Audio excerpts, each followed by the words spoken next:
Okay. How was the food? The pancakes were awesome. I have not tasted better For me, pancakes. chicken fried rice was the meal I liked the most. But we got that like once a month or something. Mm-hmm. I used to hate the freaking like pretty much everything. I loved. But I always had store, so I would always make like the Something. prison tamales. I loved the Chilaquiles. pancakes. Oh yeah. You know what?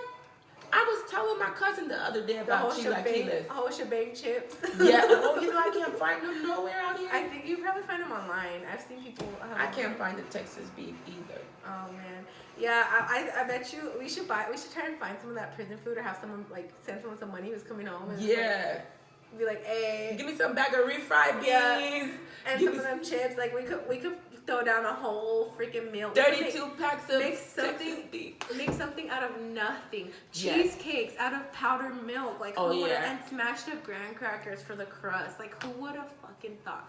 Like women are so creative. Or the men are even more creative, I guess. Be sitting it on ice for the cheesecake. Go make sure you gotta make your cheesecake the same day you get stored, because that ice ain't gonna last. If you want like a flavor cheesecake, you can put some like strawberry Kool-Aid in there, or some like lemonade, so it's like a lemon cheesecake. It's like it's good. It sounds disgusting, but it's so good. Like don't knock prison food until you try it. So it look disgusting a little bit. I ain't gonna lie, but it's so good. It tastes. It's nowhere near how it look. I promise. It's making me like. Well, we're talking about the store food and not the food that they actually give us, though. Because the food that like 90% of the food they give us is disgusting. When I first got there, we used to get 3 hot meals a day, and we had Kool-Aid machines, actual Kool-Aid machines, and then they kept cutting the budgets, and now they give us this like nasty sandwiches once a day with like meat. It says literally on the box, it says not for human consumption. And on and the a Kool-Aid packet. Yeah, and then like the Kool-Aid, they took away our Kool-Aid machines that we used to have good juices on, and now they give us this nasty stuff that just tastes awful. Like in the cooler, you either get that or water. Like you don't get choices anymore. But the food was better when we were in the minors unit because we had 3 hot meals, and then I think it was like in 2010 they took that shit away. Was it? Oh yeah. Yep. Right before I turned 18, they took it. For me, it was after I was already 18. But okay. I was already on Lumley, and I was like, everybody was like flipping out, like, what the hell? You guys taking our food away, giving us this nasty stuff. Anyway, next one. Was there a lot of drugs, alcohol, cell phones, etc. in prison? Yes. Without incriminating ourselves. Yes. Yes. Next. Yeah. Do people have romantic relationships in prison? If so, were any of you in a romantic relationship while incarcerated? So 98% of women turn gay for the state. Gay for the state. I think my people do not. I was not one of them. You weren't? No, I never messed around with a girl in there. I feel so violated, but I was. But I did mess around with some officers. So, and that's a thing. PREA, Prison Rape Elimination Act, but we never got caught. So like for me, it's like, I was always like a real pretty girl, like young girl. She always did her makeup every day in prison. This girl did her makeup. Yeah, and for like a young girl, and like the officers that I would talk to would be like, you have to be 21 to work there, I think. So they would always be like at least 21, and they would be like my age. It was never like, older dudes were trying to hit on me and shit, but I'm like, ugh, you know what I'm saying? And you know what? A lot of girls talk shit to me for that, or like they'd be like, oh, you're a cop whore or whatever. Yeah. I'm like, bitch, if that's the worst thing that you got to say about me in the whole time I was there, then I must have been doing something right. If the worst thing you had to say about me was I was a cop whore, then come on, you know what I'm saying? And like one of them, we actually still like write love letters to each other, and then, I don't want to get them in trouble, but there's a couple of them that are, you know what I'm saying, that were like long term, and then one of them, one of them, I didn't know because he was like 21 and I was like 18. He used to help. I was taking college classes. He was going to school to be a lawyer. And I'll tell you afterwards. Like I was taking algebra Math 151, college algebra and functions. And math is my worst subject. And I'm like, how the fuck did I test into calculus? Because I don't even know this shit. Like, and so, because he was so fucking smart, he would sit there with me, like, on the bench in the non-smoking area and, like, try to help me with my math homework. It was the cutest shit ever. Yeah. And then there was the other one that him and I legit used to write, like, love letters to each other. And, like, we would, like, set them someplace and then, like, the other one would go and get it. You know what I'm saying? Or, like... Yeah. But, all of them are perverts. They are. Yeah. I've had relationships with other inmates, and I had a relationship with an officer. Like, they take advantage of what the officers do. Yeah, like, I feel like he did, because I'm not going to call his name out, but when I got out, I seen him in the mall with his family, and they all have families. Yeah. They all do, dude. The other two did too. And that's what I was going to say too that I forgot. I found out that both of them motherfuckers were married the whole time. Like, they both got married really young. Yeah. And the whole time they're like... You remember the one I used to talk to, right? Yeah, he asked me about you when you went home. And he was like, he said that he saw you one day walking with your baby. Yeah, I was with my kid, and he was with his kid and his wife. Dang. Our kid are like they never wear wedding rings, so it's like they act like they're... We were in the mall, and I just looked at him, and I just shook my head, because I have been trying to reach him, you know, because I'm thinking, hey, this is my little boo, and he showed me wrong. That's how, like, there are others, but the two main ones were both married, you know, and like completely like lied about it, and it's like...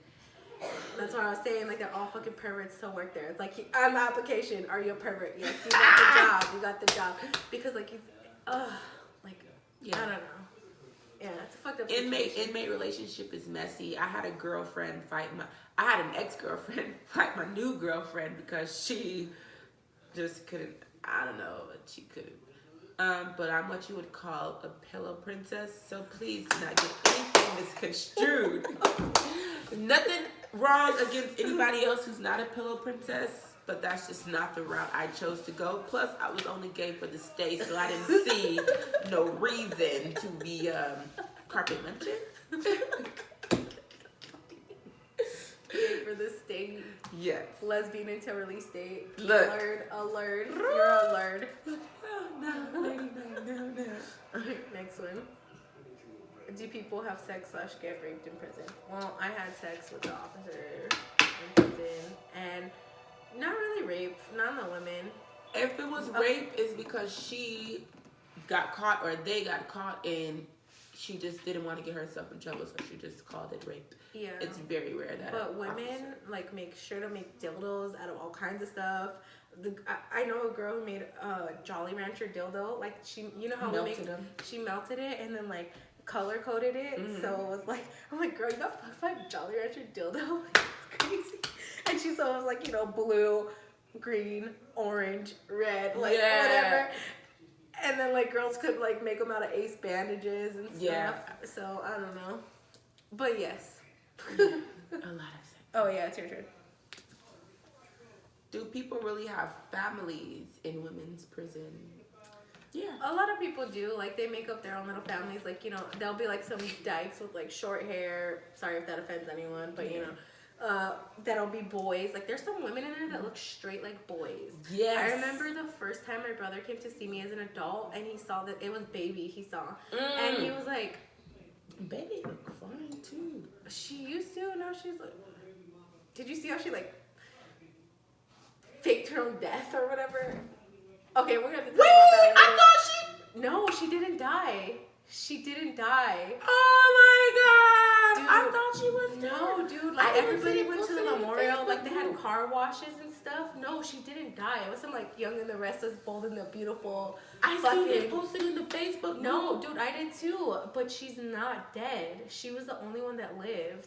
I'll show you after we're done recording.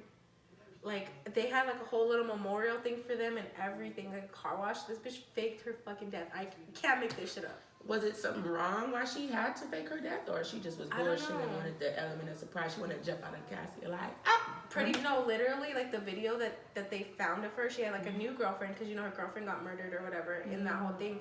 She had a new girlfriend, and she like kissed her girlfriend on the snap, and she said "boo bitch" to the camera. And so that pissed a lot of people off because people were like grieving her and stuff. And yeah. Yeah. Good news. Anyways. Yeah.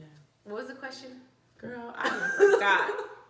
Oh, families. Yeah. So my brother was like, he saw baby and he was like, I thought that there was only women here.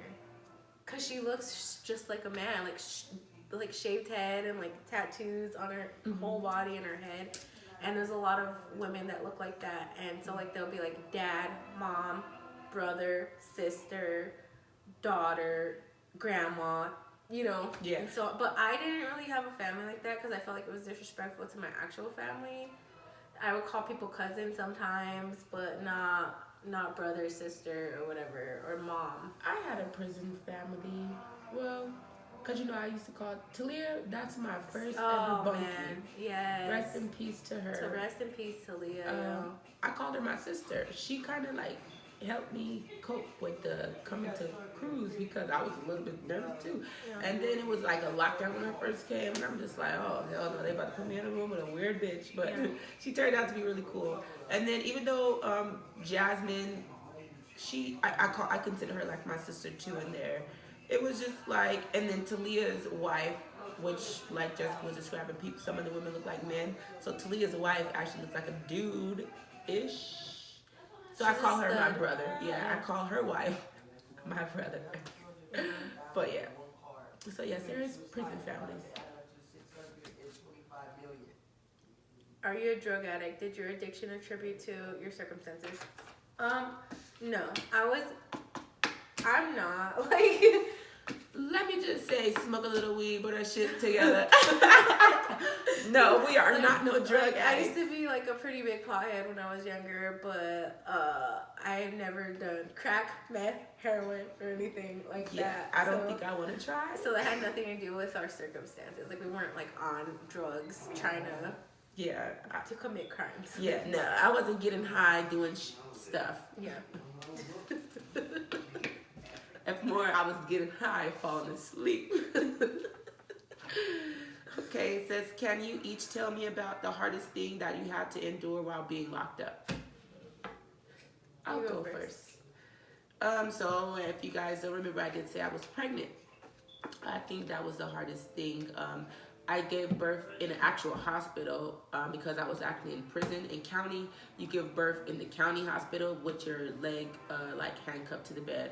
At least I didn't have to have my leg handcuffed to the bed until after I gave birth, which didn't really make a big difference. But yeah, that was the hardest part, giving birth and having to, before I left the hospital, having to give my son to my dad pretty much to not see until visitation got approved, and then blah, blah, blah, blah, blah, and then try coming home. That was the worst for me. At least you have family, though, because there's so many women in there that when they're pregnant and they give birth, they have to give the baby up for adoption because there's no other family to take it. Like, did you meet a lot of women like that? Because I did. Like, women who have the babies and don't have no family to take the baby. Yeah? Yeah, I've known quite a few women. Like, I remember this one girl looking through her adoption. She worked with me at Televerde, and she was, like, looking through adoption files and, like, trying to find a fucking family for her son because she didn't want it to just go to foster care. She wanted, like, it to go with a nice family, him to go with a nice family and stuff. And she would, like, cry and cry all the time because she wanted her baby, but she had too much time to like be able to get out and keep him, you know? Yeah. Anyways, and for me, the hardest thing I would definitely hands down have to say would be when my dad died in prison. Oh yeah. I was 19, maybe 20 years old when my dad died. And it was something told me, because my dad died on July 3rd. I had like enough phone time for like one more phone call. And I remember I just wanted to call home on the 3rd, but I was like, nah. I was like, I'm going to wait till the 4th and talk to everybody while they're like grilling or whatever. And that way we could talk to the whole family. And so I waited till the 4th, but my dad died on the 3rd. And I remember I was talking to my brother, answered the phone first. And I was talking to him, and he like didn't say nothing. He gave the phone to my mom. My mom like took the phone in the bathroom, and she started crying. And the way my mom was crying, I knew, I was like, something happened to my dad or something happened to my sister, because I already talked to my brother and I already talked to my mom. And my mom was like, Romeo didn't want to tell you, but dad died yesterday, and he wanted to tell you in person. And I was like, what? And I just remember, like, I'm not a crybaby. Like, I never fucking cry for anything. I'm kind of like stoic. Yeah, I am. And I was in front of everybody on the prison yard at the payphone, sobbing my fucking ass off, like about to collapse. And my really good friend Veronica Bravo, did you ever meet Vero Bravo? So her and I got in a fight, and we didn't talk for like 6 months. Not a fist fight, but like a verbal altercation. We didn't talk for 6 fucking months. And I was right there sobbing like my whole heart out, about to like faint. And she was the first person that came up to me, and she just like hugged me and like held me while I was crying and stuff. And I'll never forget that shit, because she swallowed her pride and she was there for me, you know what I'm saying? And then like luckily I was working Televerde. I was working a really good job. I had some money saved up because it's a retention job. So like I had to pay to help my dad's funeral. I paid to hold his body an extra day because they didn't have it set up at central office for me. I think it was supposed to be like a Tuesday. They were supposed to have it set up for me to be traveling to Tucson to go do it. I had to pay to get there. Yeah, it probably was like $700 or something. It was like over $500 to drive to Tucson. And then like for me, I was belly shackled with chains. I was ankle shackled. I was in a room by myself. They don't let you be with your family while you're there. And I was with 2 officers with shotguns in their hands, on the shotguns like in the back of the room, just like with an hour or something like that, like with his body. But one thing I will say, do you remember Officer Watley? He kind of reminds me of Barack Obama. He had like really white teeth, and he kind of talked like Obama. No, anyways, Officer Watley used to be on the yard, and then he moved to like transportation, and he was one of the ones back there. And I just remember like when I saw my dad's body and like kissed his forehead and stuff, like he shed a fucking single tear for me, yo. He shed a tear for me, and he put his sunglasses down. So like I'll never forget that either, because like the most of the officers are assholes, but like but he had some actual like human decency to like feel for me, like a complete stranger that he just goes to work for, you know what I'm saying? So that was definitely the hardest thing I had to deal with. I'll never forget, that's crazy when you're going through your hardest times. You will never forget him. I will never forget Hampton and Diaz. It's crazy because after I gave birth to my son, Diaz kind of was nice with me after that. Like, them bitches, excuse my language, they was in the room seeing all of my cooch, seeing me go through all of that pain, watching me push out my baby. Did they numb you? Did they give you any kind of... Girl, they gave me some kind of medicine, and I could still feel it, and I was like... Did they let you get an epidural? Girl, yeah, because I'm not going to push, I can feel it in my butt. Oh my God, I said, this hurt too bad. I was crying, and they was like, Taylor, you got to be calm. I'm like, no, I can feel it on my butt. And they did give me IV medicine, but I don't know, I think I was too far along that the IV medicine didn't work. I said, doctor, I need more medicine, because it just wasn't going to work. No, it wasn't going to work. And then they gave me the lowest dose of epidural ever, because when I ripped, I could still feel it. I still felt it. That's why I asked, because they don't like to give us narcotics or whatever. Like, if you're in real pain, they don't give you, like, morphine or anything. They give you, like, aspirin or whatever. They gave me, when I got out of the hospital, because when I was in the hospital, they was filling me up with Vicodin. But when I came home, or whatever, to prison back, when I came back to prison, they gave me ibuprofen 800. What a fucking asshole. Yeah, I'm telling y'all, I got ripped all the way from my vagina hole to my butthole, and all y'all gonna give me... Your baby was a big baby. He was. I remember just like kissing your belly and like talking to him. Now look at him. He's like he's like this tall now to me. But yeah, that's it. Y'all gave me 800. They didn't even give me the little squirt gun to squirt the stitches or nothing. Just wrong. You had a little donut. I remember your little blow up donut. Man, them people that was the foulest thing ever. I'm just so sad. Messed up. Yeah. So messed up. Anyways. Is my question? I don't know. Did I? No, it's my question. Okay. Yes, the last one. What did you do with your time? I worked at Televerde. We both got our GEDs. I got almost a college degree. Did you do? Oh, you didn't do that much time though, huh? Like I did 2.5.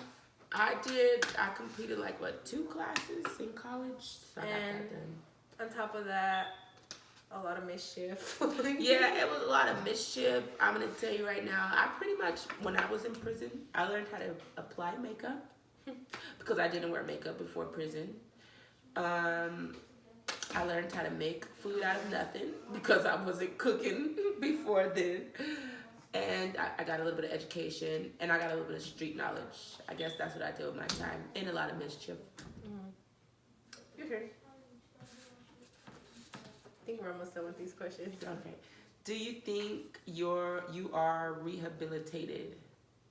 I think that, okay, I don't think there was nothing for me to rehabilitate. Yeah, that's what I was gonna. Because I'm still just as hard-headed, to be honest. It's just now I have more life experiences, so I just think sometimes more. I think twice more than I did back then, only because I just be like, I don't want to be back in there again. I don't think there was anything to rehabilitate with me. You know what I'm saying? Like, and definitely our prison system is so fucked. Like, no, it doesn't rehabilitate anybody. That's why it teaches you to be a better criminal. Yeah, and that's why, or it just like some people who might not have just saying, like, JoJo's very intelligent. She's a very intelligent woman. So am I. So are you. Yeah, no, that's what I'm saying. But for some people who might not have, like, you know, I don't want to say that maybe they don't know, they don't have like job skills, or they don't have the desire or the motivation. Yeah, self-motivation. Or they just want to believe all the things that they say, like, oh, if you're a felon, you can't get a job. If you're a felon, you can't do this. If you're a felon, you can't do that.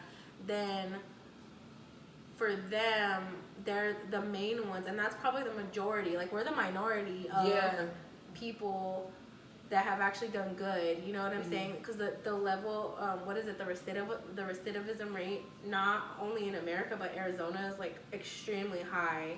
So that recidivism is like people who, once you go to prison, like, you keep going back and back and back. So, matter of fact, when you're leaving, the officers tell you, "I'll see you back." Yeah. And I'm like, the only way you're gonna see me is in Walmart or something, because not in here you're gonna see me again. So our prison system definitely doesn't rehabilitate anybody. At least not in Arizona. There needs to be more actual programming and other, like, there should be steps before they actually send people to prison as a first result.